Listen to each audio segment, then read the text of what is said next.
On a plusieurs enjeux majeurs. Le premier est certainement l'enjeu démographique, puisque, bon, vous savez qu'en 1960, nous étions 3 milliards sur Terre, maintenant on est à 7, dans 35 ans, on sera à 9, et donc il faut quand même gérer la ressource disponible sur cette planète de manière cohérente pour ne pas, justement, se tirer une balle dans le pied.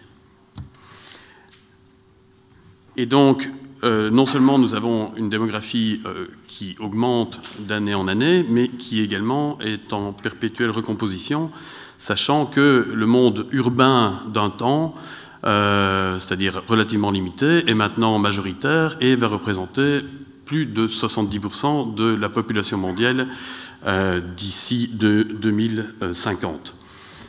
Et à partir de là, ce qui est en connexion avec les enjeux climatiques qui, moi, m'intéressent de manière très, très proche, c'est qu'évidemment, de plus en plus de populations et de mégapoles se situent le long des littoraux, où, évidemment, avec la conjonction des impacts du changement climatique, l'élévation du niveau de la mer dans les deltas, etc., on va probablement avoir de sérieux soucis. Et dans le même temps, nous sommes en fait devant un fait accompli. Plus de 80% de l'énergie utilisée actuellement dans le monde provient des énergies fossiles. Et il nous faut vraiment opter pour un changement radical. Et comme on le voit sur ce slide, ces dernières années, grosso modo, près de la moitié du CO2 qui est émis dans l'atmosphère reste dans l'atmosphère, n'est pas repris par les écosystèmes ni terrestres ni océaniques. Ça veut dire quoi? Ça veut dire qu'on a vraiment une accumulation, et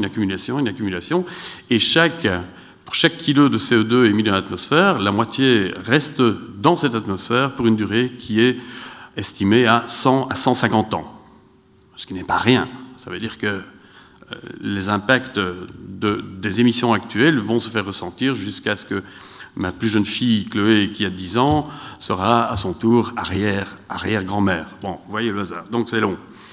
Dès lors, il faut vraiment prendre des actions dès à présent. Et évidemment, voilà, je vous ai dit, ça s'accumule, et on voit que l'on a dépassé récemment les 400 ppm de CO2 dans l'atmosphère. Pour vous donner un ordre d'idée, pendant les derniers interglaciaires, donc les périodes telles que les nôtres, sans l'action humaine, on était à 300 ppm. Donc on est largement au-dessus. On n'a jamais vu ça au cours des 500 000 dernières années. Et nous, on a réussi à changer tout le bazar en moins de 50 ans. C'est quand même formidable. Et donc, le résultat de cela, c'est que nous avons les températures qui augmentent. Et vous voyez ici cette... Vous allez bientôt voir ici l'évolution des températures depuis 1850. Et vous avez deux cercles, le cercle de 1,5 degré et le cercle de 2,5 degrés. Le cercle de 1,5 degré, c'est ce que la communauté internationale s'est engagée à respecter lors de l'accord de Paris il y a 2 ans. Et vous voyez qu'on flirte avec déjà. Et donc, nous, dans notre communauté, on a la sensation qu'on est toujours 2 guerres, sinon 3 en retard par rapport à la réalité climatique. Et donc, il va falloir faire avec ces enjeux. Et donc, on le voit ici sur la moyenne de 2016, et on voit que 3 années d'affilée systématiquement ont été plus chaudes.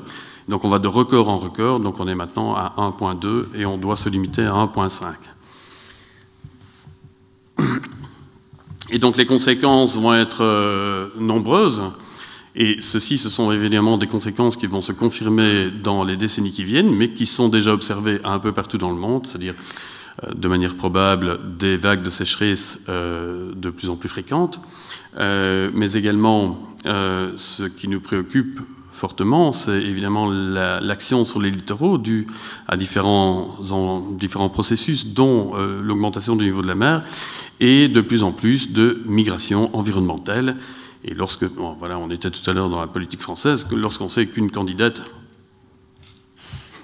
bon, voilà, c'est un ou une, décide de ne plus accueillir que 10 000 personnes par an, bref, ça va être rigolo. Et parce que ça bouge de plus en plus. Et donc, le poids, si vous voulez, des conséquences du réchauffement climatique, si on y prend pas garde risque d'être difficilement soutenable par nos sociétés. Et donc, grosso modo, nous avons, à l'heure d'aujourd'hui, deux choix. Soit on va vers une espèce de respect de l'accord de Paris, et donc on se retrouve dans la carte que vous avez ici, à votre... Alors, vous êtes là, à votre gauche. Soit alors, nous allons... Non, c'est là, oui. Nous continuons comme nous l'avons fait depuis des décennies, et nous allons dans un scénario entre guillemets catastrophe qui nous amènerait vers la carte qui se trouve à votre droite, avec un climat qui serait de l'ordre de 4 à 5 degrés supérieur à ce que l'on connaît aujourd'hui. Et malheureusement, pour l'instant, nous sommes dans le pire des scénarios, puisque vous voyez que cette courbe rouge qui nous emmènerait vers une température qui serait de l'ordre de plus 4, plus 5 degrés d'ici 2100, eh bien en fait, nos réelles émissions de gaz à effet de serre, donc la courbe en noir, est en fait collée à celle-là. Et donc il faut tout mettre en œuvre pour tenter de recoller à la courbe bleue qui nous permettrait justement d'atténuer le changement climatique et ses impacts. Et pendant ce temps, eh bien, je vais vous emmener faire 2 petits tours en Afrique de l'Ouest, justement. D'abord à Nouakchott, justement pour vous illustrer qu'on n'est pas dans quelque chose de futur, un truc hollywoodien. Non, du tout. Je vous amène ici, on est en juin 2014, et donc vous voyez une zone qui est totalement vide, il n'y a que du sable. Et alors on va voir quelques... Tu peux y aller. Donc là, on est en juillet. Voilà, vous voyez quelques habitats qui arrivent. Août, septembre, octobre. Et donc ça, c'est quoi? C'est simplement des milliers de gens. En réalité, Nouakchott a accueilli uniquement sur ces 4 mois 200 000 sinistrés, des gens qui fouillaient la sécheresse. Non pas que c'était une terrible sécheresse, c'est juste un petit incident pluviométrique. Mais à un moment, la ressource ne répond plus aux besoins des personnes. Et donc les personnes sont obligées de se déplacer. Et comme vous l'avez peut-être vu, en 2016, on voit que ces gens restent là, mais se déplacent encore. Certains vont vers des pays plus au sud, d'autres vont plutôt vers le nord et vont aller alimenter les poissons en Méditerranée, dans l'indifférence la plus totale. Et donc, nous avons, à la demande de la municipalité de Nouakchott, il y a une dizaine d'années, réalisé un travail qui délimitait en bleu les zones qui ne devaient pas être loties, parce qu'on est sous le niveau de la mer, dans des dépressions fermées. Et vas-y, je t'en prie. Et donc, évidemment, on donne une information, et que se passe-t-il? Vous voyez là, alors vous avez 1 kilomètre, hein, c'est l'échelle, donc vous voyez c'est relativement grand. Eh bien, on donne l'information de ne pas lotir, et voilà, quelques mois plus tard, tout est loti, et évidemment, ce qui devait se passer est arrivé. Vas-y, je t'en prie. Il a plu 20 mm, c'est-à-dire ça, et Nouakchott, la moitié de la population a été sous eau, donc c'est un peu Venise en Afrique de l'Ouest, pendant 3 mois, avec évidemment toutes les conséquences sanitaires, économiques que ça a occasionné. Et c'est sidérant, mais c'est comme ça dans plusieurs pays, villes d'Afrique où finalement l'aménagement du territoire et la planification urbaine n'est pas appliquée de manière correcte. Un deuxième exemple, je ne vais pas vous saouler, mais voilà, c'est Cotonou, et là aussi c'est assez puissant. Donc voilà l'évolution du littoral, on est en pleine ville.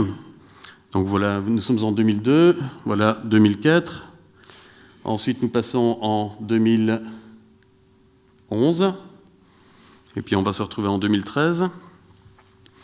Et donc, vous voyez que ce littoral recule, et avale des habitations. Les gens sont obligés de se déplacer. À chaque déplacement, c'est une entrée supplémentaire dans la précarité, dans la vulnérabilité.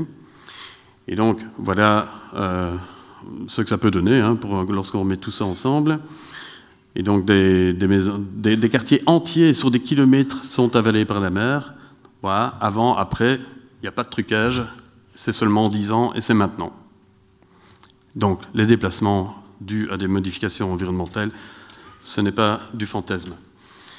Et à la fin, je voulais simplement vous dire que le temps presse, et c'est ça que des initiatives comme les Ray Awards sont quand même assez phénoménales, parce que justement, ça a été dit, mais ça met en valeur une jeunesse prometteuse et innovante, c'est que les émissions de gaz à effet de serre qui nous mènent à des augmentations de température sont de plus en plus rapides. Et donc, vous voyez ici, de 1850, à partir de 1850, il a fallu à peu près 120 ans pour faire le premier quart, et puis une quarantaine d'années pour faire le deuxième quart, et à peine 15 ans pour quasiment faire le troisième quart.